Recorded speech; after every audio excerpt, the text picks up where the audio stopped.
আদাব, নমস্কার। এখন একটা mathematical solution, √(x+7 plus √(x-2 = 9) এক্সের মান কত মৌখিকভাবে নির্ণয় করতে হবে। এখন আমরা যদি ধরেন এক্সের মান 1 হয়, তাহলে এখানে 7 আর 1 8, 8-এর √ কোনো পূর্ণাঙ্গ সংখ্যা আসে না।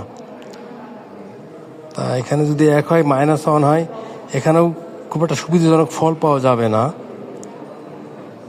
তা মোটামুটি এখানে যদি অর্থাৎ কোনো একটা নাম্বার প্লাস আরেকটা নাম্বারের মান যদি 9 হয়, তখনই আমরা ফলটা পেতে পারবো। আমরা যদি এক এক করে হিসেব করি, তাহলে এইখানে অর্থাৎ এক্সের মান যদি এখানে ধরেন 18 করা হয়, তাহলে 18 + 7 = 25, আর 18 - 2 = 16।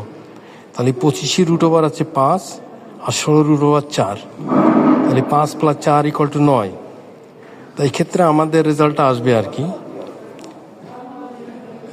তা সেই ক্ষেত্রে তাহলে কি হচ্ছে, তাহলে আমাদের এক্সের মানটা আসতেছে 18। এইভাবে মৌখিকভাবে এর ফলাফল নির্ণয় করা যায়।